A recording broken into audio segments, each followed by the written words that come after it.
బంగారం, బ్యాంకులు, ఇతర ప్రైవేటు సంస్థల్లో ఉన్న విడిపించి కొనబడను. కొమ్మూరి గోల్డ్, ఆంధ్ర మరియు తెలంగాణ.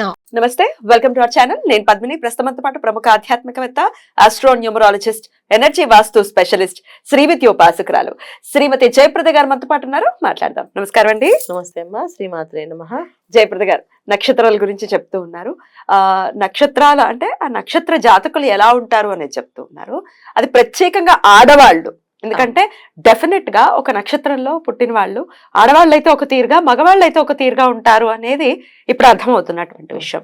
అట్లా డిఫరెన్సెస్ ఖచ్చితంగా ఉంటాయి. అలాగే పాదాల వారీగా కూడా ఖచ్చితంగా వేరియేషన్స్ ఉంటాయి.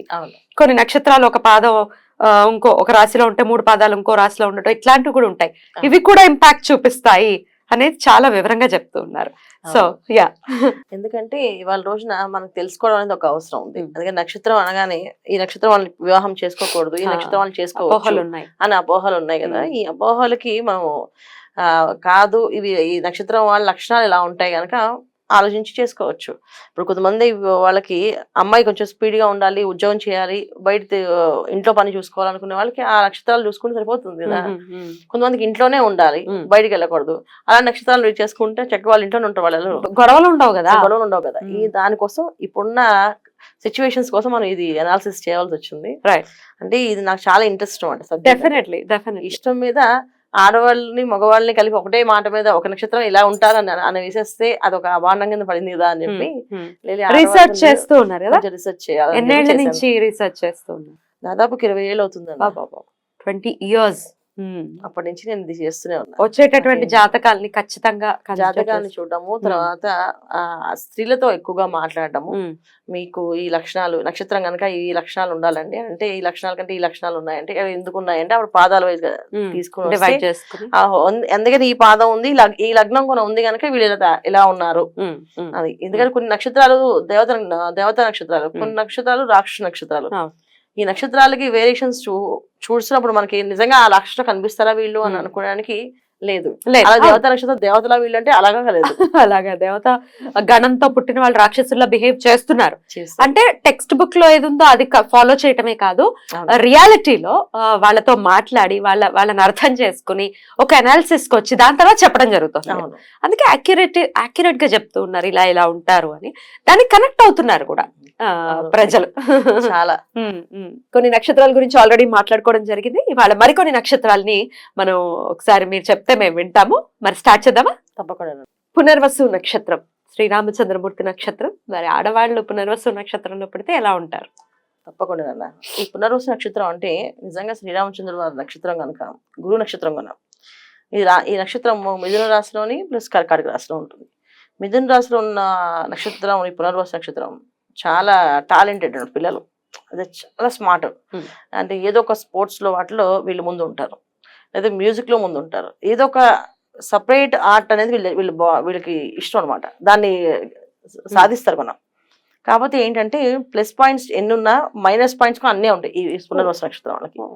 మొండితనం ఉంటుంది, వాళ్ళు అనుకున్నది చేయాలనుకుంటారు, వాళ్ళని చెప్పినట్టే వినాలనుకుంటారు. అది ఎలాగైనా ఎదుటి వాళ్ళు ఫాలో అవ్వాలి అని చెప్పి అంటారు, మళ్ళీ అడగరు, చేయాలి మనమే. ఈ విధంగా వాళ్ళు మనకి ప్లాన్ చేస్తూ ఉంటారు మన ముందు మాట. ఇది పునర్వసు నక్షత్రం వాళ్ళు. చాలా మంది పిల్లలు తల్లిదండ్రులకి పెద్ద టాస్క్ అయిపోద్ది ఈ పిల్లల్ని ఒప్పించడం కానీ, ఈ పిల్లలతో పని చేయించడం కానీ. వాళ్ళు అనుకుంది వాళ్ళు చేస్తూ ఉంటారు. ఎంత చెప్పినా చిన్నప్పుడు మాత్రం చాలా బుద్ధిగా చక్కగా చెప్పిన మాట వింటుంటారు.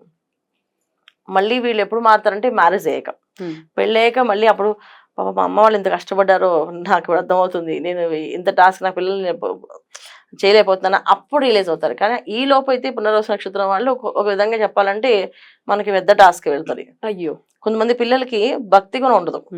సో వాళ్ళకి భక్తి ఉండదు.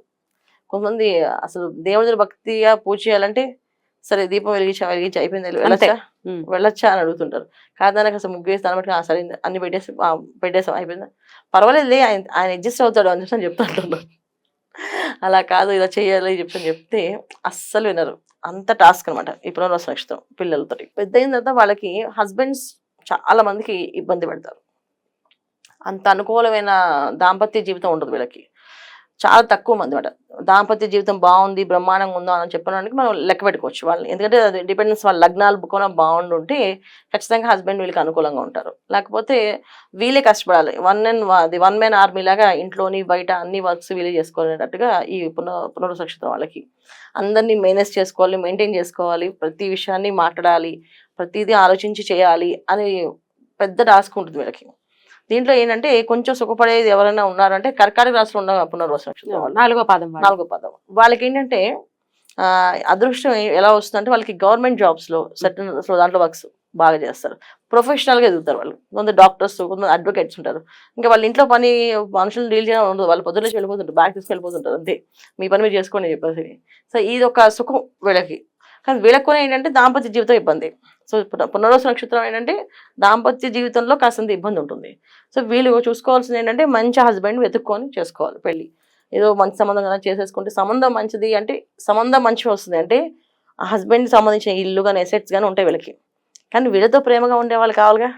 ఆడపిల్లకి కావాల్సింది ఏంటి, తన భర్త తనతో ప్రేమగా మాట్లాడడం, డెఫినెట్లీ ప్రేమగా రిసీవ్ చేసుకోవడం, ఏ పనైనా చేసి పెట్టడం, తన కోసం ఏదైనా కావాలంటే చేసి పెడతా అనడం, ఇలాగా ఒక నువ్వు తిన్నావా అని అడగడం, ఇలాంటి విషయాలు వీళ్ళు కోల్పోతుంటారు. వీళ్ళకి నిజంగా వీళ్ళు అంటే వీళ్ళు కూడా అంత ఎక్స్పెక్ట్ చేయరు. వీళ్ళు అడుగుతారా అడగరా అని చెప్పి అర్థమైపోతుంది వాళ్ళకి. మనిషిని చూడగానే వాళ్ళకు ఒక అనాలిసిస్కి వచ్చేస్తారు, వీళ్ళు ఇంతే, వీళ్ళు అడగరు, మనమే చేసుకుంటూ వెళ్ళాలి అని చెప్పేసి.